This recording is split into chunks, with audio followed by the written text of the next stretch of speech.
मेरे लेखक मेरे सवाल राजपाल एंड सन्स प्रकाशन के फेसबुक पेज पर इस यशस्वी और प्रतिष्ठित फेसबुक सीरीज में आपका आज फिर स्वागत है। अब तक इसके 30 एपिसोड हो चुके हैं और हमने हर हर वय के लेखकों को, हर तरह तरह के लेखकों से यहाँ बातचीत सुनी है। आज हमारे बीच एस.आर. हरनोट साहब हैं, जो जाने माने कथाकार हैं और इनकी पहला संग्रह 1987 में आया था पंजा नाम से। इसके बाद इनके जितने कहानी संग्रह आए सबकी बड़ी चर्चा हुई, चाहे दारोश नाम का संग्रह रहा हो या जीन काठी तथा अन्य कहानियां, मिट्टी के लोग या लिटन ब्लॉक गिर रहा है। ये सारे संग्रह जब इनके कहानियों के संकलन प्रकाशित होते थे उनकी बड़ी चर्चा होती थी, पुरस्कार मिलते थे इनको। हिडिम्ब नाम का इन्होंने एक उपन्यास लिखा है, उसकी भी बड़ी चर्चा हुई थी। और इसके अलावा इन्होंने यात्राओं पे कई किताबें लिखी हैं, हिमाचल प्रदेश की संस्कृति को लेकर कई किताबें लिखी हैं।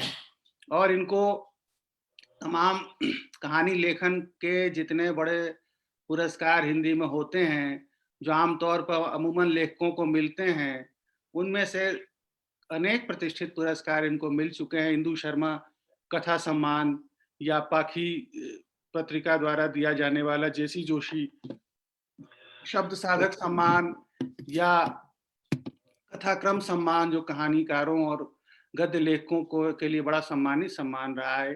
हिमाचल केसरी अवार्ड, इसके अलावा भी बहुत सारे पुरस्कार हैं। पुरस्कारों और किताबों के नाम अगर गिनवाने लगे तो हरनोट साहब से बातचीत छूट जाएगी, हरनोट साहब पीछे चले जाएंगे। तो हम चाहते हैं कि ये बातचीत हरनोट साहब के लेखन पर हो, उनके अब तक की लेखन यात्रा पर हो। 33 साल इनके, मतलब अगर प्रकाशित किताब के समय से अवधि जोड़ी जाए तो हरनोट साहब को 33 साल हो गए हैं लिखते हुए। और इस दौरान अनेक भाषाओं में, अंग्रेजी समेत कई भाषाओं में, मराठी, भारतीय भाषाओं समेत अंग्रेजी में इनके अनुवाद हुए हैं इनकी कहानियों के। और अच्छी प्रतिष्ठित संपादकों द्वारा संपादित पुस्तकों में वे अनुवाद प्रकाशित हुए हैं। तो आज हम बातचीत करते हैं। सवाल जाहिर है कि आप लोगों के हैं, जिन लोगों ने फेसबुक पेज पर हरनोट साहब से सवाल पूछे हैं, तो उन सवालों के जवाब मैं एक एक करके पूछूंगा। और जाहिर है जब मैं सवाल पूछ रहा हूँ तो कुछ फायदा उठाते हुए मैं कुछ अपनी तरफ से ही पूछ लूंगा। बहुत स्वागत है हरनोट साहब आपका। बहुत बहुत धन्यवाद। सबसे पहले मैं राजपाल एंड सन्स का आभारी हूँ और विशेष तौर पे आपका कि आप मतलब आप लोगों के वजह से ये संभव हुआ। ये राजपाल एंड सन्स की ये श्रृंखला है और इस श्रृंखला में उन्होंने, मीरा जौहरी जी ने, हर बिना किसी इसके यह देखे कि कौन सा लेखक किस प्रकाशन का है, कौन सा लेखक किस विचारधारा का है, हर प्रतिष्ठित, हर बड़े लेखक को, युवा लेखक को समान भाव से मौका दिया है, समान भाव से उनसे बातचीत की कोशिश की है। और ये कोशिश कभी मैं करता हूँ, कभी पल्लव करते हैं या और भी लोग करते हैं। तो सवालों की श्रृंखला आपसे शुरू की जाए सर? जी बिल्कुल। अब ये पहला सवाल है। ये सवाल, यहाँ से बातचीत अगर शुरू होगी इस सवाल से तो बातचीत फिर एक दिशा पकड़ लेगी। ये सवाल पूछा है भारती कुठियाला जी ने कि आपके पात्र कहाँ से आते हैं? जी मेरे जो पात्र है, आप जानते हैं कि मेरा बैकग्राउंड ग्रामीण रहा है जी। और शुरू से मैं गांव में पढ़ा और शहर तो बाद में नौकरी के लिए गया। तो मेरे आसपास जो लोग जिनके बीच में रहा वो बहुत वंचित तबके के लोग थे। और मैं यात्राएं भी बहुत करता रहा, लोगों से मिलता था। तो उसी समाज से, जिस समाज में मैं रह रहा हूँ, मेरे पात्र उसी समाज से आते हैं, उसी समाज से। जाहिर है ये जो जिस समाज से आते हैं वो समाज हिमाचल प्रदेश के शिमला के पास एक गांव के में रहने वाले, वैसे तो शिमला में रहते हैं, लेकिन मूल निवासी जिस गांव का इन्होंने नाम नहीं बताया वो हिमाचल प्रदेश में। अभी उसी गांव से हरनोट साहब लाइव कर रहे हैं, अभी अपने गांव में ही हैं। और हिमाचल प्रदेश का नाम मैंने विशेष रूप से लिया तो एक लेखकीय परिचय के अलावा जो इनका एक और परिचय मैं देना भूल नहीं गया था, मैंने सोचा बाद में बताऊँगा, वो परिचय ये है कि ये हिमाचल टूरिज़्म डेवलपमेंट कॉर्पोरेशन में रिटायरमेंट के समय सहायक महाप्रबंधक यानी असिस्टेंट जनरल मैनेजर जैसे पद पर रहे और शिमला में मुझे निजी तौर पे इनसे मुलाकात का अवसर है। मैं शिमला जाता था तो ये रिज पे चर्च के पीछे बिल्कुल बहुत जो सेंट्रल स्थान है शिमला का, वहाँ इनका दफ्तर होता था और वहाँ पे इनसे मुलाकात होती थी। अगला सवाल लेते हैं, ये सवाल राधिका नारायण जी का है। जी, जी। राधिका नारायण जी ने पूछा है कि हिडिंब, इनके कई सवाल हैं, एक-एक करके लेते हैं। हिडिंब उपन्यास में शावनु की पुत्री कॉन्ट्रेक्चुअल मैरिज करती है, यह सिर्फ आपकी कल्पना है या हिमाचल प्रदेश की एक और प्रथा है? जी, ये कल्पना नहीं है। जब मैंने हिडिंब लिखा तो मैंने काफ़ी जिसको आप कह सकते हैं कि मैं भ्रमण भ्रमण भी किया और खोजबीन भी होती थी और आप देख रहे हैं कि हिमाचल प्रदेश में पिछले 15-20 सालों में जितने प्रोजेक्ट लगे हैं, पर्यावरण को तो बहुत नुकसान हुआ ही है, जी, लेकिन यहाँ की संस्कृति को भी बहुत नुकसान हुआ है। हालाँकि विकास बहुत अच्छी चीज़ है, लेकिन विकास के साथ-साथ जो कुछ प्रदूषण आता है, जो कुछ विपदाएँ आती हैं, जो कुछ नेगेटिविटी आती है, वो भी यहाँ हावी रही है हिमाचल प्रदेश के प्रकृति और संस्कृति पे। तो यहाँ क्या था जी, दूर-दराज में जो प्रोजेक्ट लगे, उसमें बाहर से लोग काफ़ी रहे हैं, टेक्निकल लाइन से भी, दूसरे से भी। तो जो पहाड़ों पहाड़ों में जो लोग जिन्होंने बसेरा डाला, कई-कई सालों से वो रहते हैं वहाँ पे, तो वहाँ ये परंपरा शुरू हो गई कि उस इलाके के जो गरीब तबका है, उनसे उन लोगों ने संपर्क किया और अगर किसी बेटी का ब्याह नहीं होता था, तो उनको ऑफर देते थे कि भई आप कॉन्ट्रेक्चुअल मैरिज करो। तो इस तरह के कई मामले मैंने अपनी आँखों से देखे, उनसे बातचीत भी करी। तो ये कोई कल्पना नहीं थी, ये बिल्कुल सत्य घटना इस उपन्यास में है ये। ये हिडिंब की जो कथा भूमि है, मैं असल में मनाली में हिडिंबा देवी का मंदिर भी है। ये संस्कृति मतलब ये कितनी पुरानी लगती है और इस कहानी को आपने कहाँ से ढूँढा? इस कहानी के लिए आपने, इस उपन्यास की कहानी के लिए जी, किस तरह ये से मेरी काम किया? थोड़ा विस्तार से बताइए है। क्योंकि उपन्यास आपका अंग्रेजी में अनुदित भी है। जी, जी। तो जी, जी। जो मनाली में हिडिंबा टेम्पल है, उससे हालाँकि इसका कोई विशेष लेना-देना नहीं है, लेकिन वो रेफरेंसेस है हिडिंबा के उसमें। तो हुँ, पहले तो नामकरण है इसका हिडिंब, हालाँकि ये हिडिंब राक्षस असुर असुर थे, तो उनसे ये एक नाम मैंने वहाँ से लिया एक प्रवृत्ति के तौर पे, कि वो जो असुरी प्रवृत्तियाँ हैं, वो हमारे भीतर अभी भी मौजूद है।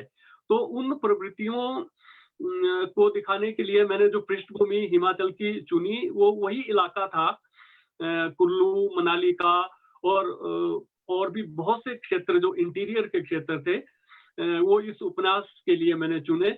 तो आप अगर इन्होंने उपन्यास पढ़ा हो तो उसमें आप देख सकते हैं कि उसमें पर्यावरण चिंता है, उसमें राजनीति है, उसमें आपको स्त्री विमर्श मिलेगा, उसमें आप जो वंचित लोग हैं, जो दलित लोग हैं, एक्चुअली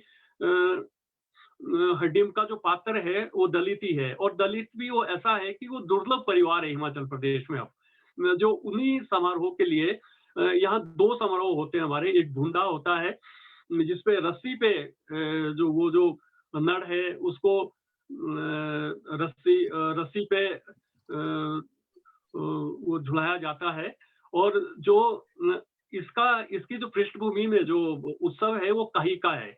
काहिका में भी काहिका की पृष्ठभूमि में भी वही 1-2 परिवार बचे हुए हैं जिनको ये कहा जाता है कि भी ये इसी कार्य के लिए ये आए हुए हैं। तो बड़ी विचित्र बात होती है कि इस उपन्यास को मैंने जब लिखा तो जब ये लगा कि जो दलित पात्र है उनको वैसे तो अछूत है वो मतलब उनको कोई छूता नहीं, उनसे बातचीत नहीं करता और देवता के मंदिरों में तो ऐसे ही लोग देवता के जो मंदिर हिमाचल प्रदेश में है उसमें आप जा नहीं सकते, दलित नहीं जा सकते विशेषकर।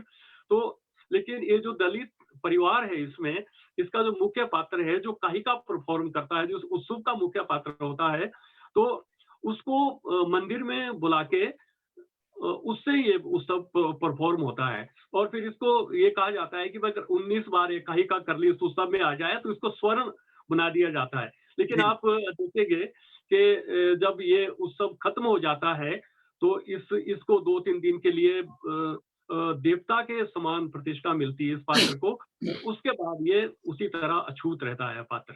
तो मतलब उसी तरह से आप कुल्लू मनाली जाएँ, तो आप देखेंगे कि वहाँ एक हिप्पी समाज डेवलप हो रहा है, वहाँ नशाखोरी बहुत हो रही है, और बाहर से लोग जो आए, उन्होंने जो गरीब ग्रामीण थे, उनके ज़मीनें उन्होंने खरीदी उनसे।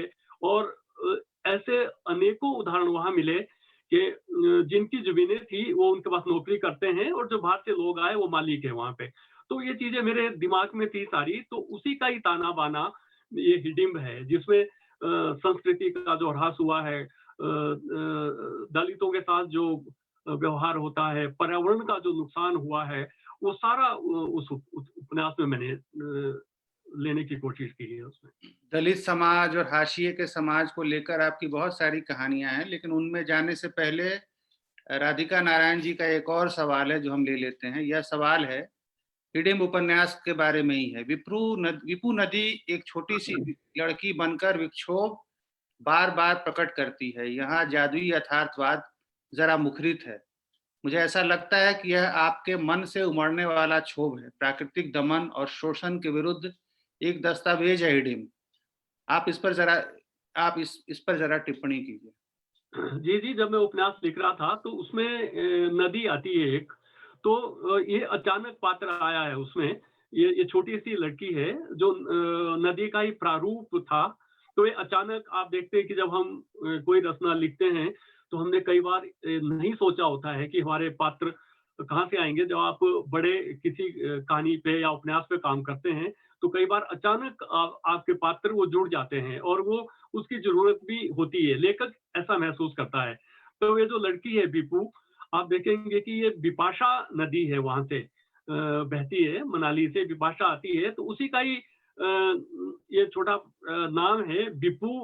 मैंने उसी भाषा नदी। नदी का ही नाम है। हाँ जी, हाँ जी। मतलब बीपू मैंने उस लड़की को नाम दिया है, जो संवाद करती है। क्योंकि मैं अगर नदी से संवाद करता, तो मुझे लगता था कि वो शायद थोड़ा व्यावहारिक या उस तरह नहीं होता। तो जब जी, हरनोट साहब, हमारा हरनोट साहब से संपर्क टूट गया है। हरनोट साहब से हमारी बातचीत चलती रहेगी। तकनीकी समस्या के कारण शायद ऐसा हुआ है, और थोड़ी देर में उम्मीद करते हैं कि समस्या दूर हो जाएगी। हरनोट साहब के बारे में तब तक मैं कुछ और बातें बता देता हूँ कि इनकी कहानियों की जो सबसे बड़ी विशेषता है वो ये है कि इन्होंने हिमाचल की संस्कृति में जो हाशिए का समाज है और उसका जो जीवन है, उस जीवन को लेकर हरनोट साहब ने काफ़ी लिखा है, और उसके बीच से ऐसी कहानियाँ निकाल कर लाए हैं जो जो आम तौर पर उसके बाहर के लोग नहीं जानते थे। मैं ऐसा नहीं कह रहा हूँ कि हिमाचल प्रदेश में हरनोट साहब ही एकमात्र ऐसे लेखक हैं। बहुत सारे लेखक हिंदी में उस प्रदेश में हमारे अभी भी मौजूद हैं, वरिष्ठ लेखक हैं। हरनोट साहब भी वरिष्ठ लेखक हैं।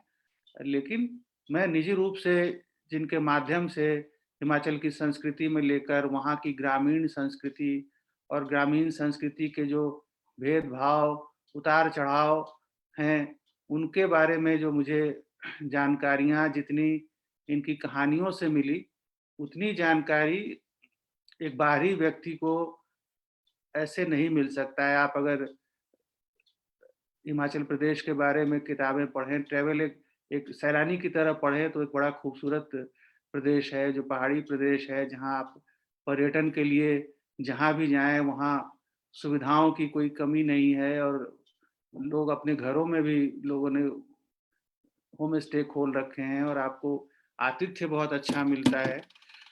लेकिन ये सब ऊपरी बातें हैं, ये सब इस बात को बताती हैं कि उस समाज के में इस तरह से पर्यटन को उद्योग बनाने से उस समाज का जो अंदरूनी ढाँचा है, जो समाज की संरचना है, जो उतार-चढ़ाव, जो समाज में भेदभाव है, जो जातिगत संघर्ष हैं, उनमें अभी भी कोई कमी नहीं आई है। इतने सारे इसके बावजूद कि वो बहुत आधुनिक स्टेट है, आधुनिक राज्य है, शिक्षा का स्तर बहुत अच्छा है, रोज़गार का स्तर अच्छा है, सुविधाएँ आम तौर पर बहुत अच्छी हैं, सड़कों की सुविधा, बिजली की सुविधा और पानी की सुविधा ज़रूर पिछले कुछ सालों में शिमला जैसे शहर में भी पानी की कमी हो गई थी और स्थिति यहाँ तक खराब हो गई थी कि पानी के मतलब शिमला में होटलों में लोगों को आने से मना किया जा रहा था कि आप ना आएँ क्योंकि पानी का इंतज़ाम नहीं है। तो हरनोट साहब ने एक एक नया हिमाचल हमें दिखाया है और मैं निजी तौर से अगर कहूँ तो उनके माध्यम से मैं उनसे शिमला में जाता था, एक से ज़्यादा बार उनसे मिला हूँ और रिज पे मिला हूँ और उनके मिलने-जुलने की एक अलग स्मृतियाँ हैं क्योंकि मैं बहुत युवा होता था, 2000 के आस-पास जब मैं जाता था तो इनसे मैं मिलता था ज़रूर क्योंकि शिमला में आप कहीं भी घूमने जाएँ तो आप रिज पे ज़रूर आएँगे, आप कहीं भी रहेंगे, एक बार वहाँ ज़रूर आएँगे और दिन के वक़्त अगर आप रिज जो वहाँ का मुख्य इलाका है, अगर रिज के मैदान में आप आते हैं तो उसके पीछे की तरफ ही हरनोट साहब का दफ्तर था और उसी दफ्तर में इनसे मुलाकात हुई। जी, जी। आ रही है ना अब आवाज़? हाँ, आ रही है। अब हरनोट साहब से हम दोबारा जुड़ चुके हैं। मैं इस बीच में आपकी रचनाओं के बारे में, आपके रचना संसार के बारे में बोले बोले जा रहा था। अब आपसे पूछता हूँ, अब फिर से पीछे की तरफ लौटते हैं हरनोट साहब। विपू नदी वाला सवाल उन्होंने पूछा था, वो सवाल अब पीछे चला गया है। मैं फिर से अब शुरू करता हूँ आपकी रचना यात्रा से, जी, कि जी। आपको एक तरह से अगर एक बतौर लेखक एक बड़ी पहचान हम सब लोगों ने तब जाना आपको, वो आपका कहानी संग्रह दारोश तथा अन्य कहानियाँ हैं।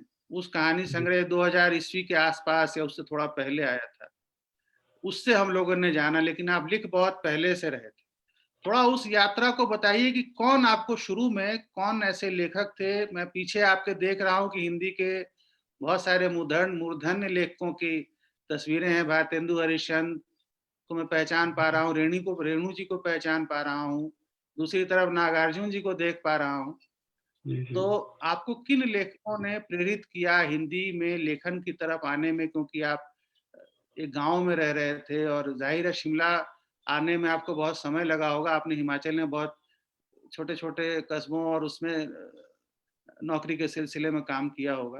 जी, जी। कहाँ से कौन लोग थे जो प्रेरित कर रहे थे और कहाँ से आपको लगा कि आपको कहानियाँ लिखनी चाहिए? क्योंकि मूलतः आप कथाकार हैं, मुझे ऐसा लगता है। जी, जी। नहीं, मैं पहले मेरा जैसे जीवन है और संघर्ष है क्योंकि मैं बहुत गरीब परिवार से था, तो ना तो मेरी पढ़ाई व्यवस्थित हुई और ना ही मतलब मेरा लिखना व्यवस्थित रहा। क्योंकि नौकरी लगने तक जब मैं 1972-73 में नौकरी लगा, तो मेरे पीछे एक गरीबी का बहुत बड़ा वो था कि मुझे घर भी बनाना है, सारा कुछ करना है और इसी बीच मैं जो गाँव में आप बिलीव नहीं करेंगे कि मैंने जब मैट्रिक करी तो मैं 13-14 किलोमीटर सुबह और 13-14 किलोमीटर शाम को जाया करता था। तो जो कहाँ वो कहाँ जो पढ़ने जाते थे? पढ़ने ये हलोग एक धामी स्कूल है यहाँ से मेरे गाँव से 14 किलोमीटर दूर है। जी। तो मतलब वहाँ मैंने मैट्रिक करी और 7वीं के लिए मैं 6-7 किलोमीटर दूर जाता था। तो ऐसे ही बहुत विपदाओं में, बहुत संघर्ष में मैंने जीवन व्यतीत किया और जब मैं नौकरी लगा, तो मैं मैट्रिक के बाद नौकरी लग गया था। जबकि मेरा ना तो कोई लेखन का बैकग्राउंड था और ना कोई कुछ संपन्नता थी, मतलब अभाव बहुत थे। तो नौकरी शुरू करी, तो फिर आस्ते-आस्ते ये लगा नौकरी में 4-5 साल में कि मुझे आगे पढ़ना चाहिए। तो फिर मैंने पढ़ना शुरू किया।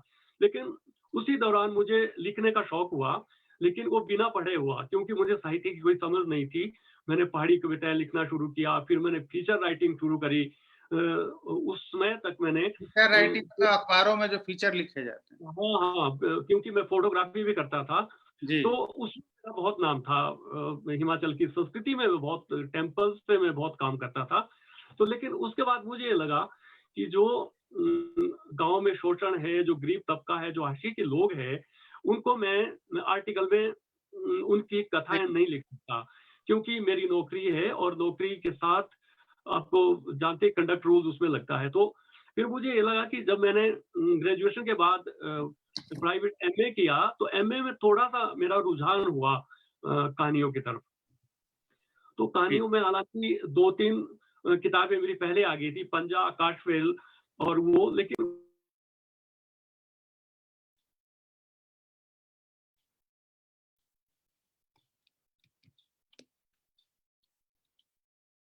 आपकी आवाज़ नहीं आ रही है अनोट साहब।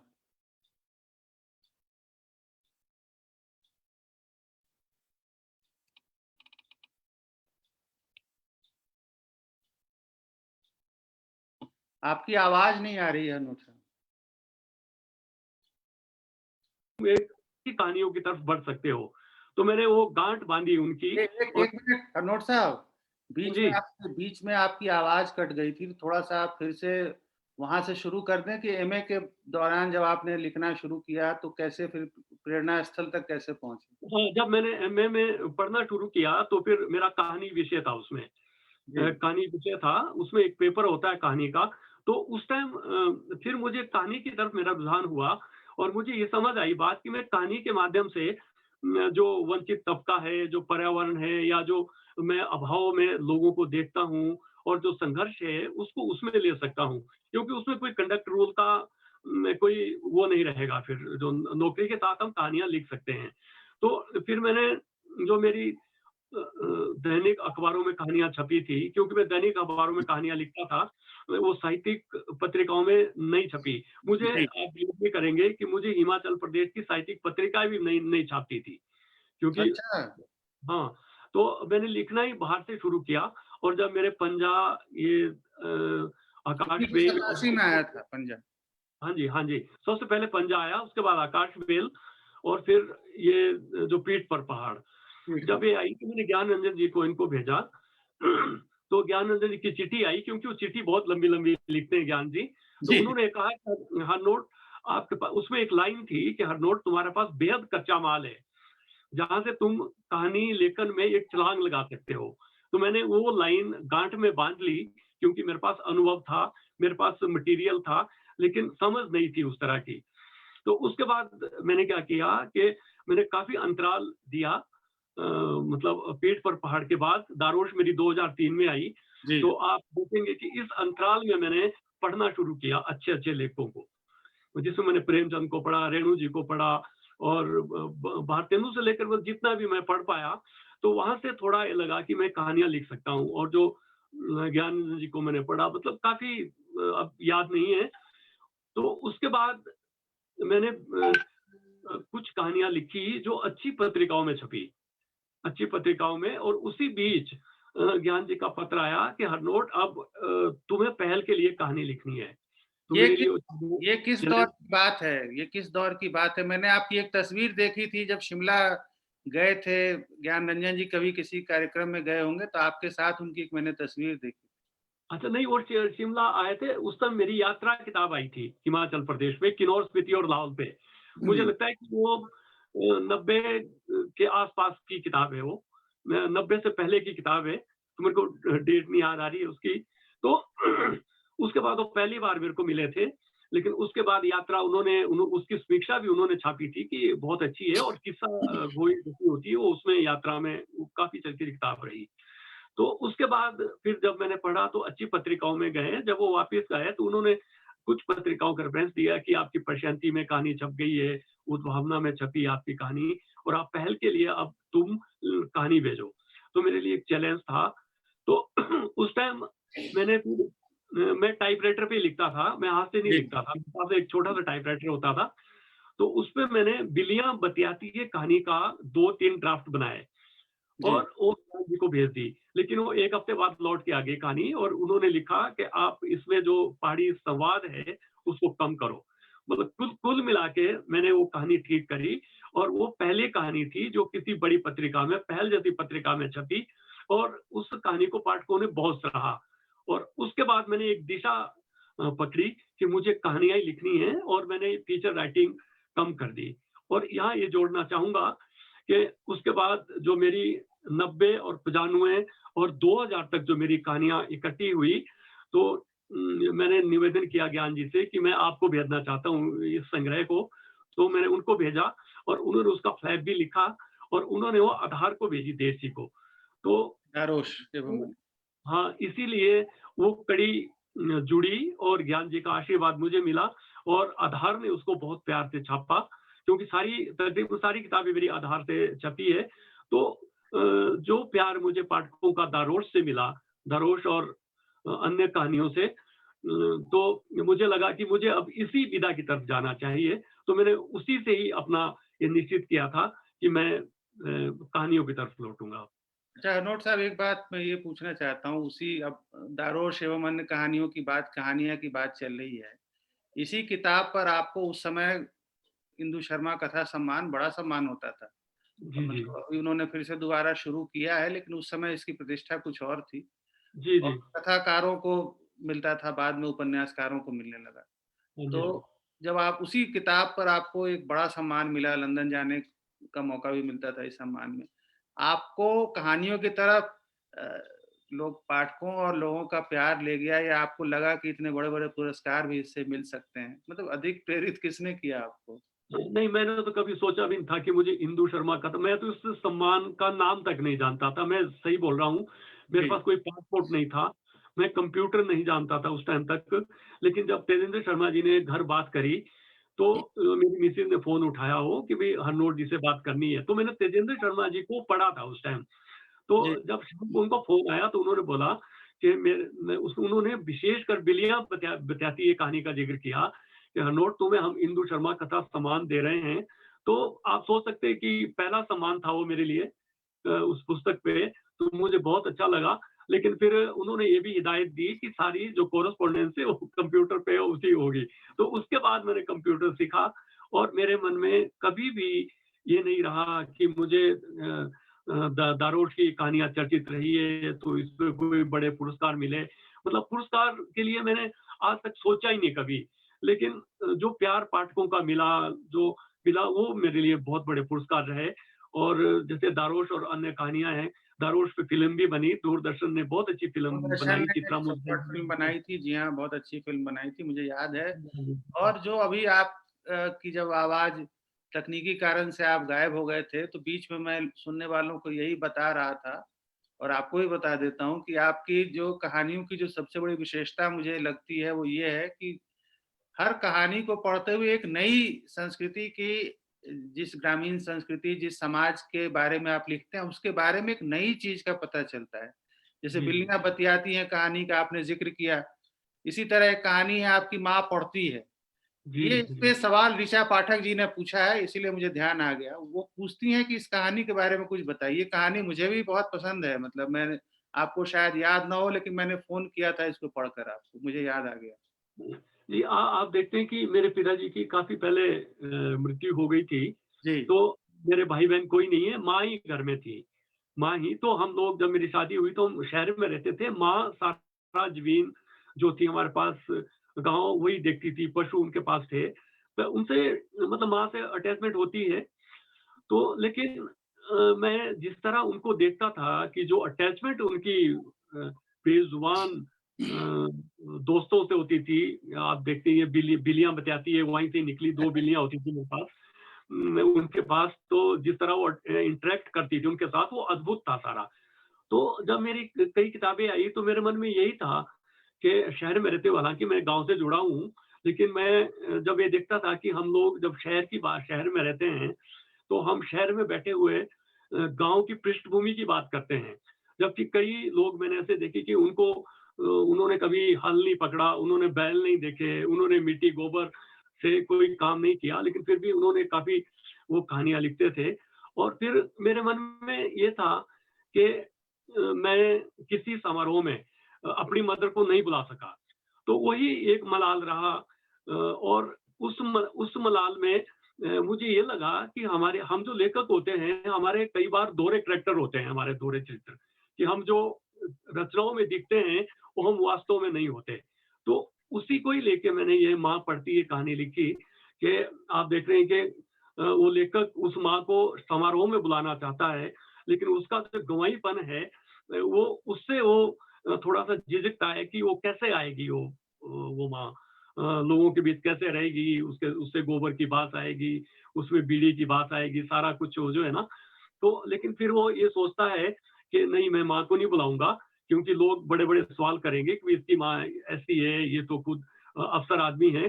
तो वो लेखक क्या करता है कि वो सारी किताबें माँ को ले जाता है। लेकिन माँ इतनी जागरूक है कि वो गाँव में अखबार तो आता ही है, लेकिन वो पहले ही किताबें मँगवा लेती है उसकी लेखक की सारी। तो यही ये वो जैसे ही वो बंडल माँ को देना चाहता है, तो वो माँ के कमरे में जाता है और उनके पलंग पे वो बैठता है, और ऐसे ही पीछे जब वो सोता है, तो उसको सिरहाने में कुछ चीज़ें चुभती है, और एकदम वो जब सिरहाना उठाता है, तो उसमें जितनी सारी किताबें हैं, वो सारी लगी हुई है, और वो हैरान हो जाता है, और अपनी मुँह की जैसे खा के जो है ना, वो लेखक वहाँ से निकल जाता है।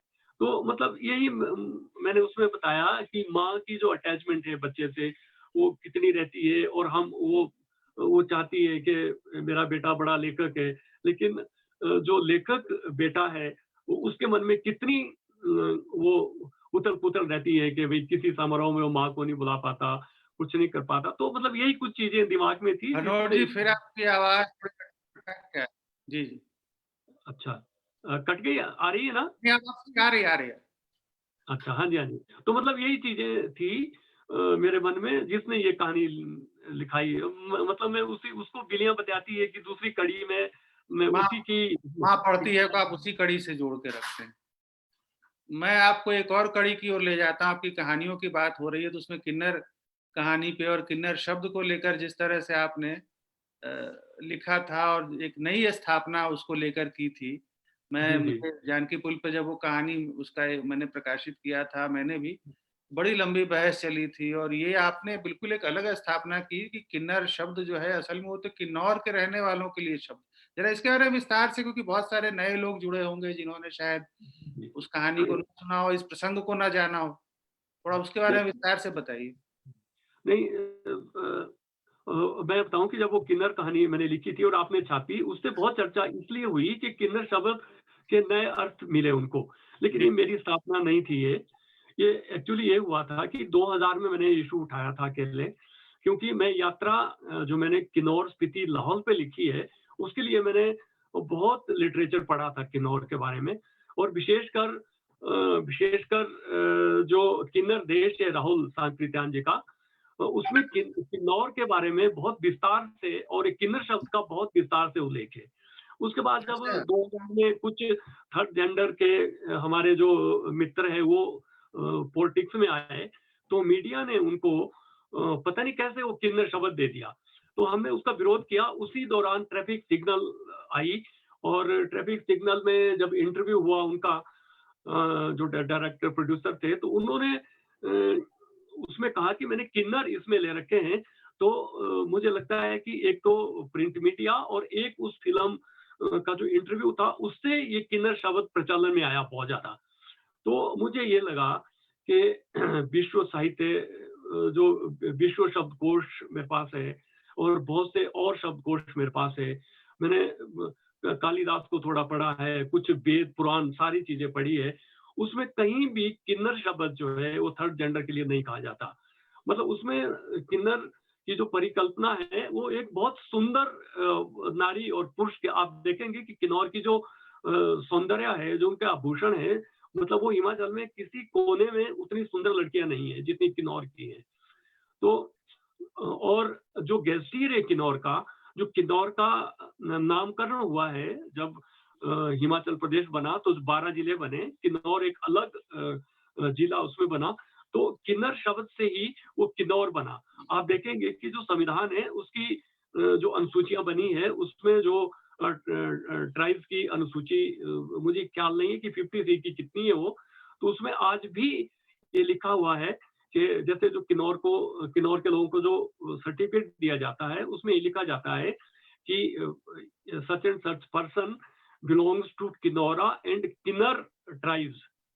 तो आप देखो कि फिर ये थर्ड जेंडर के लिए जो ये प्रचलन में शब्द आया, ये कहीं भी नहीं है शब्द, कहीं भी नहीं है। मतलब मैं बिल्कुल चैलेंज से ये कह सकता हूँ कि किसी डिक्शनरी में या किसी साहित्य में या मतलब किसी वेद पुराण में आप अगर ये चीज ये बता दें कि भाई किन्नर शब्द थर्ड जेंडर के लिए यूज किया जाता है, तो मैं मान सकता हूँ ये चीज।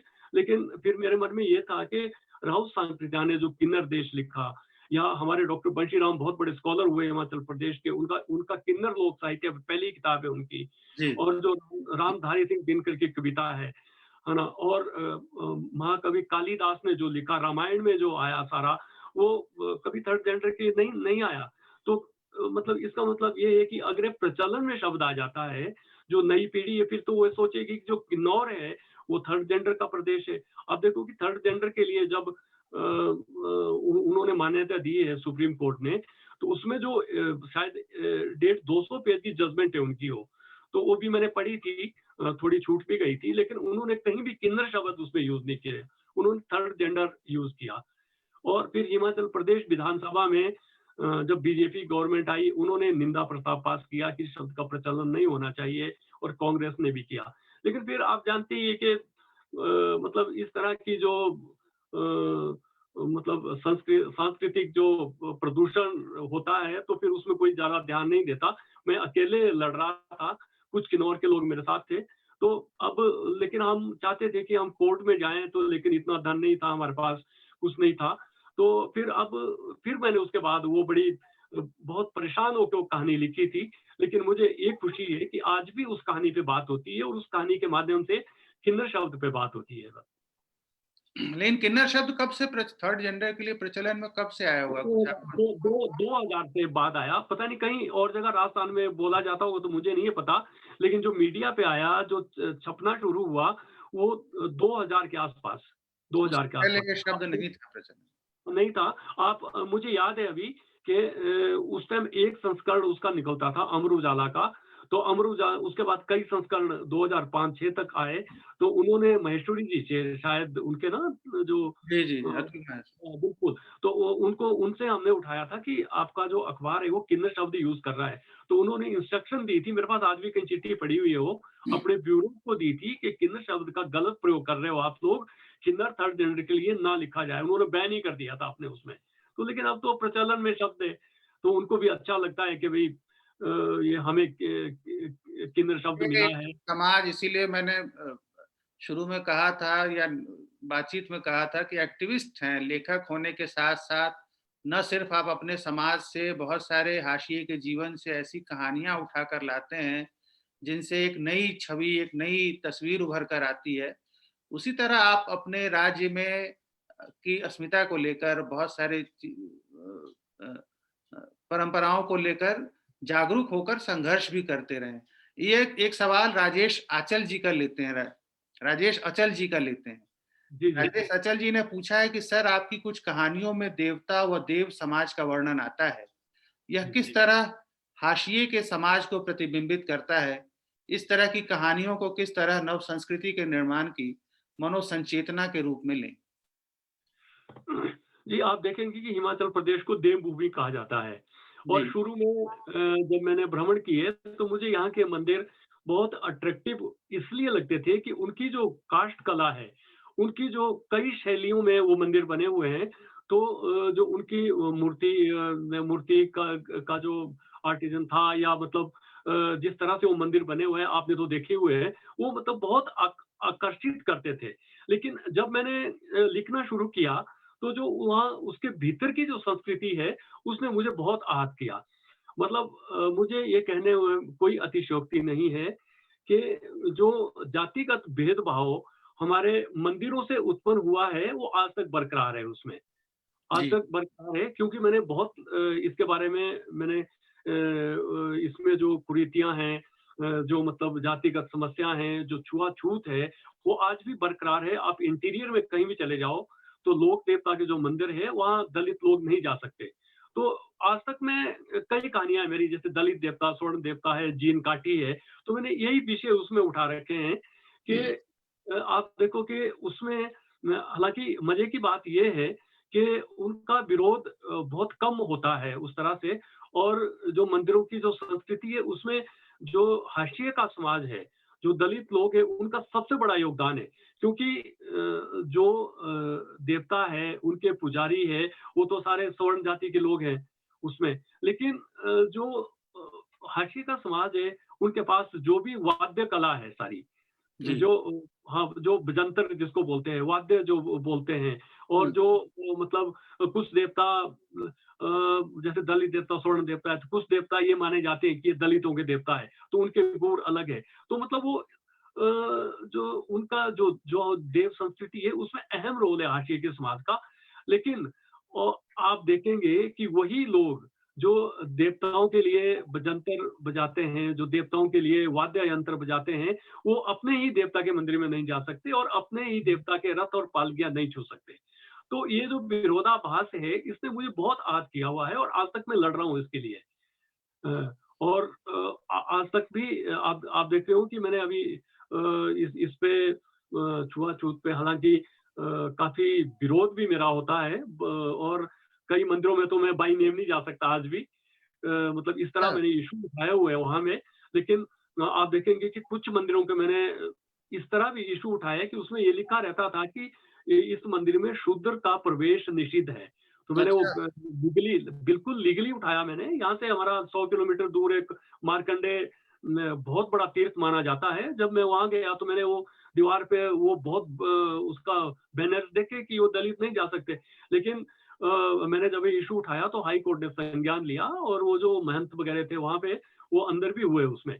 तो इसलिए मतलब मेरा यही कहना है कि देव संस्कृति बहुत अच्छी है, बहुत बहुत अच्छी बात है कि जिससे प्रदेश का नाम भी है। लेकिन इस देव संस्कृति के बीच जो जातिगत अलगाव है, छुआ-छूत है, ये नहीं होनी चाहिए, और जिसके लिए मैं लड़ भी रहा हूँ और मैंने अपनी रचनाओं में भी ये चीज़ें लाई हैं, जो बिल्कुल भी किसी भी तरह उचित नहीं है वो चीज़ें। भेदभाव क्योंकि हिमाचल को बड़ा आधुनिक समाज माना जाता है और पर्यटन को लेके, आगंतुकों को लेके मतलब एक मेहमान प्रिय समाज है जहाँ लोग होम स्टे में भी उतना ही वैसी सुविधा देते हैं जैसे होटलों में मिलती है, वही प्यार मिलता है। समाज बिल्कुल। में इतना पर्यटन जहाँ की मूल संस्कृति का हिस्सा हो, समाज में इसके कोई बदलाव इससे दिखने लगा है क्योंकि आपने विभाग में ही आप आला अधिकारी रहे और आपने पूरे प्रदेश को समझा है। उससे कोई असर पड़ा वहाँ के जातिगत भेदभाव, समाज में जो ऊँच-नीच की भावना, इस पे कोई फ़र्क आया है? नहीं, बहुत जगह हो रहा है आस्ते-आस्ते, क्योंकि पढ़ा-लिखा समाज है, लेकिन फिर भी अभी बहुत कमियाँ हैं, बहुत कुछ है अभी जो देखा सुना जाता है। अब मतलब ऐसे-ऐसे किस्से सामने आते हैं कि वो आप विश्वास नहीं करेंगे, और मैं फ़ेसबुक से उठाता रहता हूँ उन किस्सों को। हालाँकि मुझे विरोध भी सहन करना पड़ रहा है, तो लेकिन हमारा, मैं यही सोचता हूँ कि हमारा ये भी एक एक धर्म ही होता है हमारा ये कि हम सामाजिक कार्य है, सामाजिक कार्य की तरह आप करते रहे हैं। जी, अभी एक बिल्कुल। सवाल लेते हैं, संजय कुमार जी ने पूछा है आपसे कि हुँ। पहाड़ों से जीविका के लिए विस्थापन, सेना में जाना, सीढ़ीदार खेतों से कठिन कृषि कार्य, धीरे-धीरे परंपरागत पहाड़ी संस्कृति, लोकगीत, सादगी भरा जीवन इत्यादि का शनैः-शनैः क्षरण क्षरण हो रहा है। इसे आप अपनी कथा यात्रा में लेते हैं? इन्होंने शायद आपको पढ़ा नहीं है, लेकिन चलिए हाँ, नहीं, सवाल नहीं, वो तो मैं इसी पे ही काम करता हूँ मैं। आपने देखा हो पलायन को लेके और पर्यावरण को लेके, मैंने वो तो मैंने पहले ही बताया लिटन ना, मैंने ब्लॉक बहुत लिटन ब्लॉक गिर रहा है, इससे मुझे आपकी कहानी लिटन बिल्कुल, ब्लॉक गिर रहा है याद आई। ज़रा बिल्कुल, उसके बिल्कुल। बारे में बताइए, वो भी आपकी कहानी बड़ी चर्चित रही थी। हाँ, लिटिल ब्लॉक एक्चुअली आप जब शिमला आए थे तो कालीबाड़ी गए होंगे आप ना? जी, जी। तो उससे पहले ग्रैंड होटल है जो सेंट्रल गवर्नमेंट के तहत है। हाँ, हाँ। तो वो वहाँ कई ब्लॉक बने हुए थे जो वहाँ के उस टाइम के जो वायसराय थे या लॉर्ड मेजर लिटन के जनरल नाम थे। पे वो ब्लॉक था। हाँ, हाँ, लिटन, मेजर लिटन के नाम से वो ब्लॉक था, जो वहाँ से मतलब कई ब्लॉक है उसमें ना, तो वो कालीबाड़ी की तरफ था। तो उसका इतिहास ऐसा है कि पहले वो मेजर लिटन का ब्लॉक था। उसके बाद उसमें कुछ राजनीतिक गतिविधियाँ हुई, फिर उसमें प्रेस क्लब हुआ। तो मुझे लगता है कि 100 साल का इतिहास उसके साथ था, और एक दिन अचानक पता नहीं वो मतलब खंडहर हो गई थी वो इमारत। तो वो गिरने लगी बरसात में, तो उसको जब गिराया जा रहा था तो मैं उसको रोज लंच में आके उस बिल्डिंग को देखता रहता था मैं उसको ना। तो मैंने उसी से ही मुझे लगा कि ये एक 100 साल का ये इतिहास था पूरा, तो एक युग का इतिहास है जो गिर गया है वहाँ पे। तो उसी तरह से मैंने फिर वो लिटन ब्लॉक, उसमें थोड़ी हिस्ट्री और फिर संस्कृति का ह्रास और सारे बदलाव, उसमें सारी चीज़ें मैंने ली थी फिर। बाद में तो मैंने देखा है ग्रैंड होटल अब बिल्कुल उजाड़ सा लग रहा है, जल जल गया है शायद या कुछ।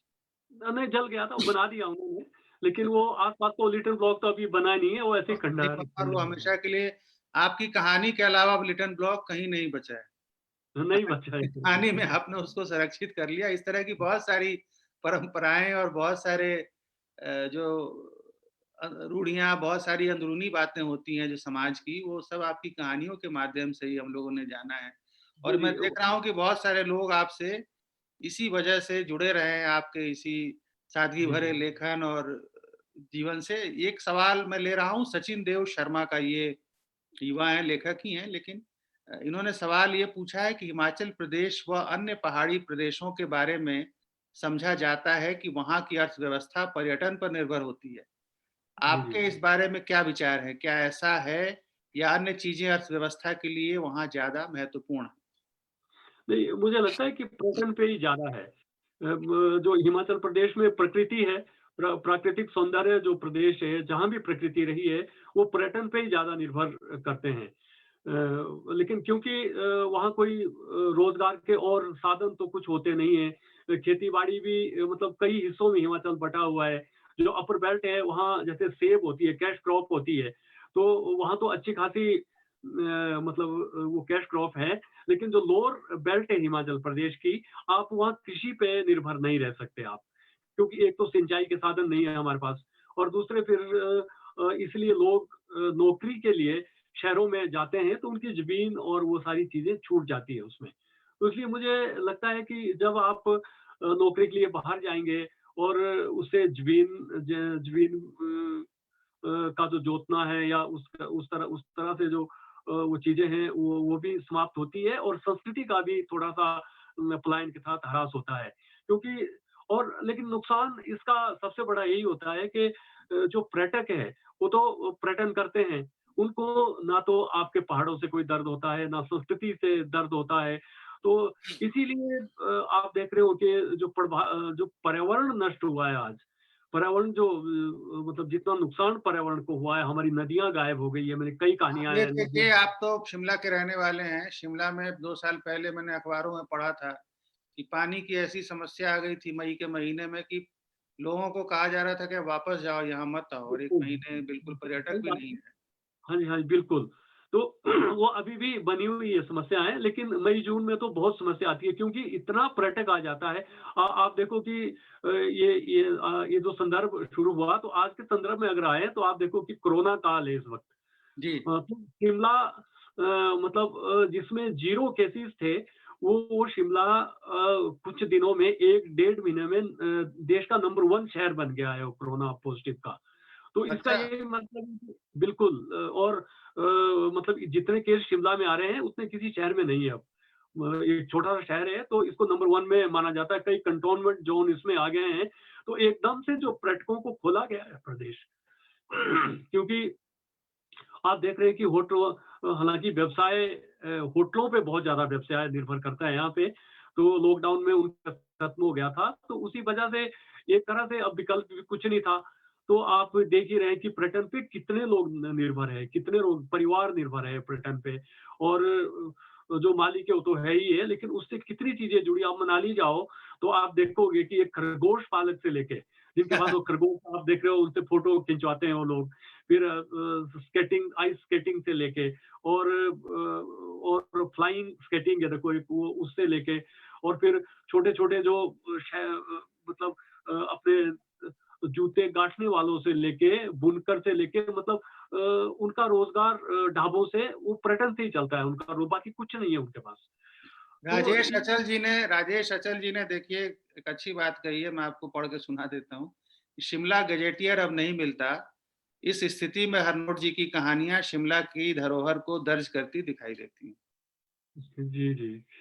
अब मैं धन्यवाद भी आपके कहूँगा। आपने आपकी एक किताब यात्रा है, आपने शुरू में उसका ज़िक्र किया था कि 90 के आस-पास किताब आई थी। आपने लाहौल स्पीति और बहुत उस समय बड़ी दूर-दराज की यात्रा की थी। तो आपको उन उन यात्राओं के पीछे क्या उद्देश्य था और जो लिखा आपने, क्या देखा? क्या उस समाज को, क्योंकि एक आप पर्यटक की तरह नहीं थे, आप तो अपने समाज के अंदरूनी हिस्सों की यात्रा कर रहे वैसे उसके लिए तो मैं हिमाचल पर्यटन का ही आभार व्यक्त करता हूँ उस किताब के लिए, जी, क्योंकि एक टूर गया था जो शिमला से, जिसने किन्नौर, स्पीति और लाहौल और मनाली तक आना था।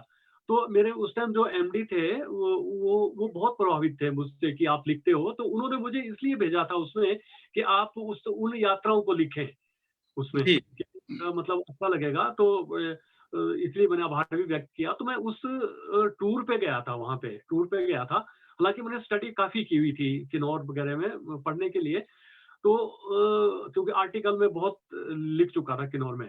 तो जब मैं गया तो मुझे कई चीज़ें उसमें मिली कि उस 90 के दशक में भी आप देख रहे होंगे कि उस टाइम किन्नौर बंद होता था, और जब हम लोग हिंदुस्तानी लोग भी जाते थे, तो हमें भी परमिट लेना पड़ता था वहाँ पे। अच्छा, हाँ, और नदियाँ बची हुई थी, सतलुज बिल्कुल निर्मल थी, सब कुछ, और वहाँ न प्रदूषण बिल्कुल नहीं था, छोटे-छोटे शहर थे, और मतलब वहाँ पर्यटन नहीं गया था उस टाइम तक। लेकिन फिर मेरी कल्पना में वही चीज़ें थी कि मैं चाहता था कि जो 90 और वो जो मतलब उस टाइम का जो किन्नौर है, उसको, जी, क्योंकि लेखक का एक यही चीज़ होती है, जैसे आप भी करते हैं कि आपने कोटा-गोई में कितनी चीज़ों को बचाया, अब आगे नहीं मिलेगी वो चीज़ें सारी। नहीं, नहीं, तो हम वो दर्ज करते हैं उसमें, वो अपने साहित्य में वो चीज़ें दर्ज करते हैं। तो आज भी अगर आप किन्नौर उस यात्रा को पढ़ें और जी, आज आप ट्रैवल करेंगे, तो आपको लगेगा कि ये किस देश की कहानी है यार, ये उसमें यात्रा में। इतना ज़्यादा बदलाव आ चुका है। हाँ, और मैंने जो चीज़ें उसमें लिखी है बदलाव में, वो पूरा बदलाव आज है उसमें। हालाँकि यात्रा वो उस तरह की यात्रा नहीं है कि हमने चाय पी, फिर वो किया। मैंने उस वो सांस्कृतिक और ऐतिहासिक यात्रा है और सारी। मैंने कहा कि आप अपने समाज के अंदरूनी हिस्सों की यात्रा कर रहे हैं। बिल्कुल, और उसमें उसमें आपको कथा मिलेगी, उसमें साहित्य मिलेगा, उसमें इतिहास आपको मिलेगा, और सारी चीज़ें उसमें मिलेगी। आज तो किन्नौर कोई भी जा सकता है, सबके लिए खुला है, और पर्यटन ही पर्यटन है अब सारे में। जी। हाँ जी। अब आप यात्राओं की बात आ रही है तो डॉक्टर ममता शर्मा ने एक सवाल पूछा था कि बाबा भलकू एक यात्रा, लेखकों की यात्रा का भी एक कार्यक्रम करते हैं। ये भी एक जी, आपका जी। पहलू है। ये हाँ, हाँ, क्या है, ज़रा बिल्कुल। बताइए इसके बारे में? एक्चुअली हम लोग मेरा हिमालय साहित्य और संस्कृति मंच है मेरा। जी। जिसका उद्देश्य यही है कि एक तो हम जो 90 साल से ज़्यादा बुजुर्ग हैं, पहले हमने इस तरह शुरुआत करी कि जो 90 साल के ज़्यादा बुजुर्ग हैं, जिनको किसी ने तरजीह नहीं दी और आज भी वो साहित्यिक गोष्ठियों में लिखते हैं, आते हैं, उपस्थिति है, तो हमने उनको पुरस्कृत करना शुरू किया उसमें। और उसके बाद हम नवोदित उससे पुरस्कृत करते थे। लेकिन धीरे-धीरे हमारा जब मंच बड़ा बना, तो हमने ये देखा कि हम जो काम करते हैं, वो हमारे को लोगों के बीच काम करना चाहिए। लोगों के बीच काम करना चाहिए। तो हमने साहित्य आम जन के बीच जोड़ा उसमें, और ये जो और उसमें कुछ ऐसी चीज़ें भी थी जिनको बुलाया गया। भले ही चाहे वो कुछ भी चीज़ें थी, जैसे मैं कहानियों में चीज़ें लेता हूँ कि भई जो भूल गई ये चीज़ें, जो उपेक्षित हैं, उनको हम अपनी कहानियों में लिए। तो मंच का भी यही उद्देश्य था कि जिन लोगों को हम भूल गए हैं, जो हमारे लिए मील का पत्थर रहे हैं, या मतलब जो जिन्होंने समाज की दिशा ही बदल दी है, उसमें से एक बाबा बल्कू भी थे, जिन्होंने शिमला रेलवे लाइन का सर्वे किया था। वो अनपढ़ थे, फ़कीर थे वो। अच्छा, तो मैं उनके गाँव भी विज़िट किया है, और आप अगर कभी शिमला आओ तो वहाँ से चायल से 8 किलोमीटर दूर उनका घर है, और वो हवेली बहुत पुरानी हवेली है, वो शायद 100-200 साल पुरानी, उन्होंने इंटैक्ट रखी है। तो उसकी हम कथाएँ सुना करते थे बाबा भलकू की। तो जी, लेकिन रेलवे ने एक म्यूज़ियम भी बनाया है भलकू के नाम से शिमला में। लेकिन प्रदेश सरकार हो, चाहे हमारे दूसरे विभाग हो, उन्होंने उस भलकू को भुला ही दिया था। बिल्कुल भुला दिया था। तो मेरे दिमाग में यही आया कि जिस रेल का सर्वे उनकी वजह से हुआ, अंग्रेज़ों ने उनके निर्देशन में वो रेल बनाई, तो क्यों ना हम उसको जीवित करके लोगों को बताएँ दुनिया में कि भई ऐसा एक भलकू भी था। न तो वो उ उस सोच के पीछे ये था कि हम साहित्यिक कुछ काम करें। तो मेरे मन में यही आया कि क्यों ना शिमला कालका रेलवे में हम डिब्बे बुक करा के उसी में ही वो कार्यक्रम शुरू कर दें। तो आप विश्वास नहीं करेंगे कि जब हम 50 पहले 35 लेकर गए, जी, उसमें वो एक यूनिक आइडिया था। हमने शिमला से शुरू किया और उसकी रूपरेखा हमने ऐसे बनाई कि जितने स्टेशन शिमला से बड़ोग तक आते हैं, जी, बड़ोग मतलब कोई 50 किलोमीटर है, उससे ज़्यादा तो हम यात्रा कर नहीं सकते थे। तो 50 मीटर में कोई 7-8 स्टेशन आते हैं, जैसे तारा देवी आपने सुना होगा, सोलन सुना होगा, बड़ोग सुना होगा। तो हमने उन स्टेशनों के नाम से वो 70 डिवाइड कर दिए, जैसे शिमला 70, समर हिल 70। तो उसमें हमने एक सत्र कहानी का रखा, एक कविता का रखा, एक संस्मरण का रखा, एक गीत का रखा। तो इसी तरह जब हमने वो यात्रा करी तो आप बिलीव नहीं करेंगे, हमारे को नेशनल तो क्या इंटरनेशनल कवरेज उसको मिली। और बाबा भलकू का जो नाम है वो एकदम मतलब लाइट में आ गया वो नाम। तो हमारा यही उद्देश्य था कि इस तरह की जो चीजें हैं वो हमें एक यूनिक चीजें भी करनी चाहिए। और उसमें ये हुआ हमारे को कि जब हम जिस स्टेशन पे जाते थे तो आप बिलीव नहीं करेंगे कि वहाँ के लोग फूल माला हाथ में लेके हमारे को पहनाते थे वो। तो मतलब मैंने फोटो भी डाले कई ये जगह। यात्राएँ रेल से होती थी या सड़क मार्ग से? नहीं, नहीं, रेल से करते थे हम, डिब्बे बुक करवाए हमने। हमने एक पूरी बोगी 35 सीटर बोगी बुक करवाई जी, दोनों तरफ से। एक शिमला से बड़ोग तक और जो उसी जो कालका से शिमला आती है उसकी एक बोगी, क्योंकि वो खाली आती थी। तो जैसे हम यहाँ से जाते थे तो हम 10 बजे यात्रा शुरू करते थे और 1 बजे हम वहाँ पहुँच जाते थे बड़ोग में। बड़ोग में हमारा लंच होता था। एक कंट्रीब्यूटरी था हमारा, कोई हमारे को सहयोग नहीं देता था, हम आपस में कंट्रीब्यूटरी करते थे इसको। और फिर वहाँ जितने में लंच होता था उतने में दूसरी रेल आ जाती थी, वो 2:30 बजे वाली ना, जो कालका से आती है। तो नहीं तो फिर ये जो बीच में जैसे आप कार्यक्रम तो ये चलती रेल में आयोजित होते थे? चलती रेल में करते थे हम, चलती रेल में माइक सिस्टम होता था हमारे पास। तो वो मतलब चलती रेल में हम करते थे, कविताएं सुना रहे हैं, गीत गा रहे हैं और कहानियों पे चर्चा कर रहे हैं। और हमारे लेखकों की कई किताबों ने उसमें जन्म लिया, जो मंच के हमारे सदस्य हैं कई लोग। जैसे अभी कई लोगों ने प्रश्न भी पूछे। तो इसमें हमारे लेखक काफ़ी लोग, जैसे आपने आत्मानंदन का नाम सुना होगा, जी, जी, जी। पंत का, आत्मानंदन का बहुत सहयोग रहा है इन यात्राओं में और मंच के वो फाउंडर मेंबर भी है। हुँ, और जैसे राजेश अचल, भारती कुठियाला है, सारे लोग जुड़े हुए हैं हमारे से। तो ये मतलब ये सारे एक्टिविस्ट की तरह हम काम करते हैं सारे ना, उस मंच से। हम कोई कंट्रीब्यूट नहीं लेते। और पिछले साल से 2 साल से तो हमने साहित्य आमदन के बीच नाम दिया है। फिर हम क्या करते हैं कि जब ये यात्रा पूरी होती है तो हम जी, 50 लेखक चाइल की यात्रा करते हैं, इनके घर की यात्रा करते हैं और इनके घर में गोष्ठी करते हैं फिर, साहित्यिक गोष्ठी, इन्हीं अच्छा। के घर में। हाँ जी, हाँ जी। और गाँव के लोग हमारे को भोज बनाते हैं और वो खाना खिलाते हैं हमारे को वहाँ पे। कितनी बढ़िया देखिए साहित्य को उस समाज जी, जी। जिस जी, समाज की आपने कहानियाँ लिखी हैं और लोग लिखते हैं उस समाज के बीच में साहित्य को कैसे ले जाया जाए। जी, जी, आखिर जी। लेखक ज़्यादातर हमारी भाषा के अच्छे लेखकों ने वही तो लिखा है, अभावग्रस्त समाज की वास्तविकताओं को अपनी कहानियों के माध्यम से जी, सामने जी। रखा है, जो काम अब बात ही चल रही है तो आपकी एक और बात मुझे याद आ रही है कि शिमला शहर में पुस्तक की दुकानों पर हिंदी की किताबें नहीं होती थी, हिंदी की पत्रिकाएँ नहीं होती थी और जी, ये जी। मैंने खुद देखा है बाद में उन स्मॉल रोड पे घूमते हुए जो 2-3 दुकानें हैं, उनमें मैंने खुद हिंदी की पत्रिकाएँ देखी और खुद किताबें देखी। खुद एक बार मैंने अपनी किताब कोठा-गोई भी एक दुकान में देखी, तो मुझे आपका ही ध्यान आया था। ये शुरुआत आपने की थी कि इसके लिए एक एक तरह से आपने अभियान चलाया था। ज़रा बताइए हाँ, उस तो आप देखो कि शिमला में पहल, हंस और ये जो वो पहले पत्रिकाएँ आती थी, पहले कोई 30-35 पत्रिकाएँ मेरे पास आती थी नौकरी के, हम 20-20 कॉपियाँ मँगवाते थे। तो हमारा यही था कि लोग जुड़ें और पढ़ें लोग। तो मैं तो झोले में उठा के भी बेचा करता था पत्रिकाएँ और अभी भी मेरे पास बहुत सी पत्रिका घर में आती है। मैंने एक छोटी-सी लाइब्रेरी बनाई है घर में वो शिमला में, तो उसमें पड़ी रहती है पत्रिकाएँ। वहाँ गोष्ठियाँ, घरेलू गोष्ठियाँ जब होती है तो हम डिस्ट्रीब्यूट करते हैं उन पत्रिकाओं को आपस में।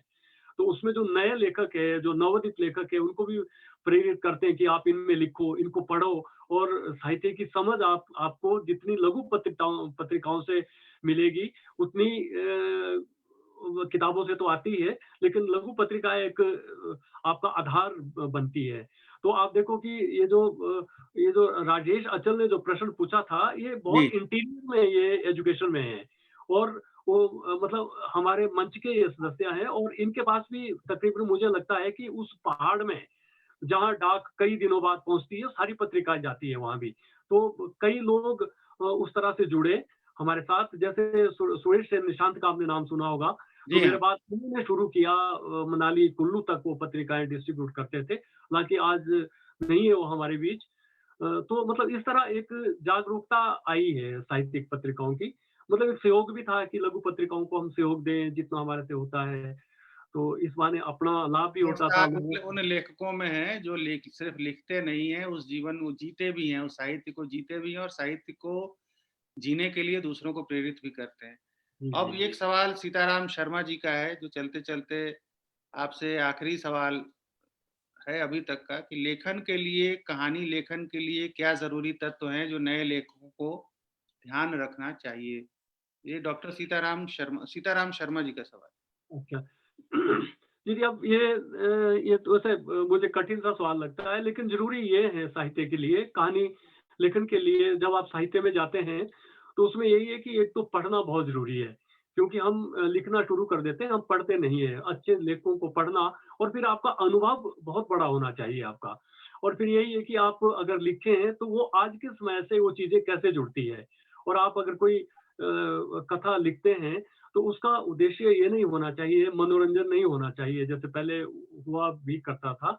तो उसके लिए यही है कि एक तो आपको पढ़ना बहुत ज़रूरी है, एक आपका अनुभव जो संसार है वो बहुत बड़ा होना चाहिए आपको, और दूसरे ये है कि उसमें ये ध्यान बहुत ज़रूरी है कहानी लेखन के लिए कि उसमें पठनीयता बहुत होनी चाहिए, कि दुरूहता नहीं होनी चाहिए उसमें, और पठनीयता के साथ उसमें विषय ज़रूर होने चाहिए, क्योंकि मैं तो इसीलिए विषय की बात करता हूँ कि वैसे तो सब के अपने विषय होते हैं, लेकिन मैं ये कोशिश करता हूँ कि जो मैं कहानियाँ लिखता हूँ, उसमें कोई ना कोई मुद्दा ज़रूर होता है।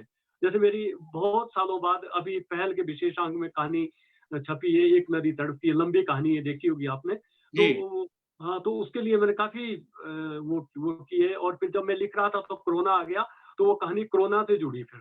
वो कि नदी कैसे गायब होती है और विस्थापन मतलब किस तरह होता है, जैसे हमारा जो भाखड़ा बांध बना है, आज भी हिमाचल के लोग तरस रहे हैं विस्थापन के, मतलब उनके पास घर नहीं है, सारा नहीं है। तो वो चीजें, ये चीजें बहुत जरूरी है कहानी के लिए, ताकि आप मनोरंजन भी हो, पठनीयता भी उसमें आए, और विषय भी हो और मुद्दे भी हो उसमें। ये एक सवाल वीरेंद्र कुमार जी ने पूछा है कि अपनी कहानी आभी के बारे में कुछ बताइए। अच्छा, अभी तो एक चिड़िया की कहानी है। हाँ, इसीलिए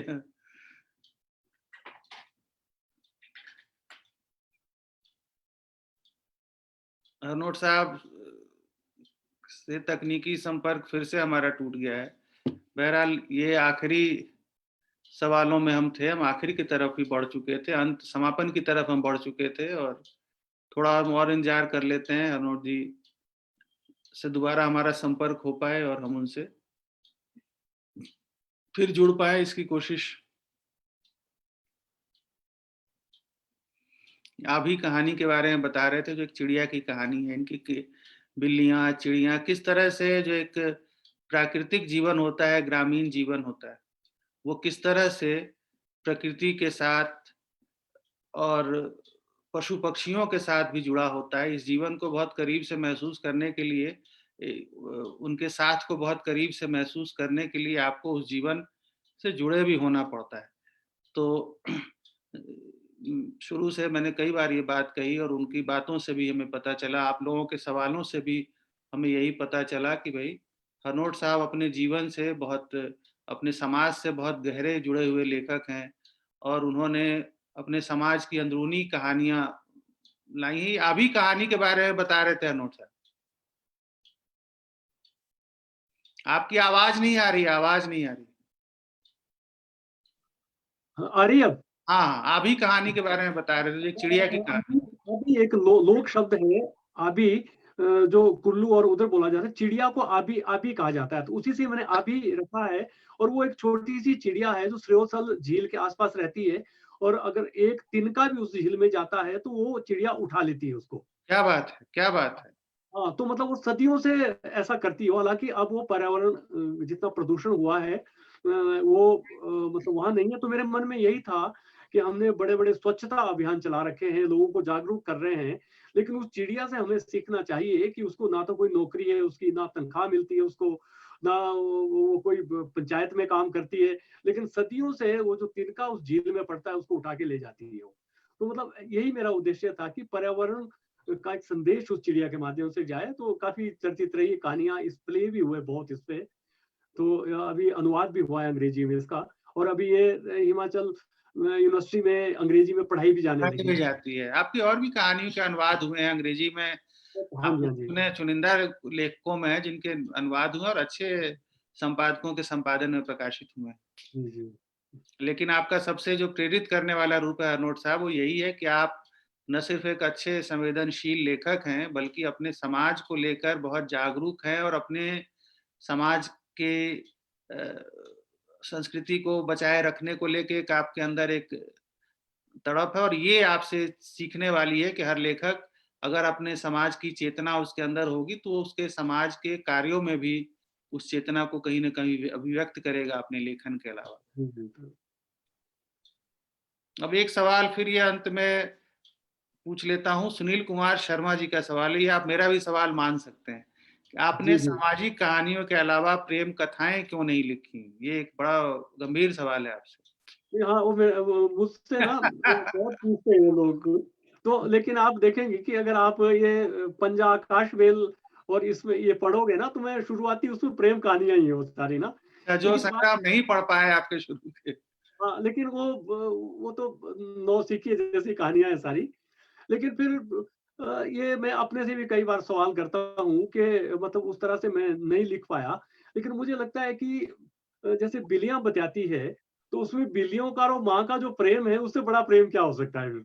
जी, मतलब उससे बड़ा प्रेम या मतलब पशुओं को लेके वही मैं अभी कह रहा था कि महादेवी वर्मा ने जब किताब लिखी थी मेरा परिवार, तो उसमें कुत्ते की कहानी है, गिल्लू की, गिलहरी की कहानी है। तो बिल्कुल, एक बिल्कुल। जो उस जीवन को समझने के लिए उस जीवन को जीना पड़ता है कि पशुओं के साथ कैसे एक नज़दीकी रिश्ता हो सकता है, प पक्षियों के साथ आप कैसे समझ सकते हैं, बिल्लियों की आवाज़ को कैसे समझ सकते हैं।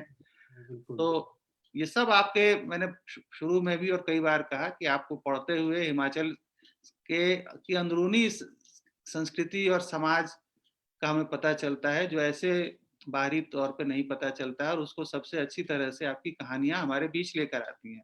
जी, जी। बातचीत का सिलसिला चलता रह सकता है, सवाल भी अब सारे आ चुके हैं और बहुत लंबा समय आपका ले चुके हैं हम लोग। हरनोट साहब आपने इतना समय दिया और इतनी सारी जानकारियाँ हमें दी, अपनी कहानियों के बारे में, अपनी रचना प्रक्रिया के बारे में बताया। चलते-चलते एक चीज़ ये बता दीजिए कि अब क्या लिख रहे हैं और एक ही हिडिंब के बाद आपने उपन्यास क्यों नहीं लिखा? ये मेरा सवाल है और ये आखिरी सवाल है। मैंने मैंने एक उपन्यास शुरू किया है, लेकिन वो पूरा नहीं हुआ। लेकिन इस लॉकडाउन में मैं एक उपन्यास पूरा कर रहा हूँ, हो सकता है वो इसी साल पूरा हो जाए उपन्यास मेरा। तो अगले साल आपको मिल सकता है वो। चलिए बहुत-बहुत धन्यवाद हरनोट साहब। हम जल्दी आपका उपन्यास पूरा हो और प्रकाशित होकर आए और हम लोग उसको पढ़ें और एक और आपके समाज की संस्कृति की कोई एक और बारीक चीज़ हमें पता चले। जी, जी। बहुत-बहुत आपका भी आभारी हैं आपके, बहुत-बहुत धन्यवाद। राजपाल एंड सन्स का बहुत-बहुत धन्यवाद कि उन्होंने इतने प्यारे लेखक से बात करने का मुझे मौका चलो, आपका भी बहुत-बहुत और राजपाल एंड सन्स का भी बहुत-बहुत धन्यवाद। और जिन्होंने प्रश्न पूछे, उनका बहुत-बहुत आभार, वो जुड़े हमारे साथ।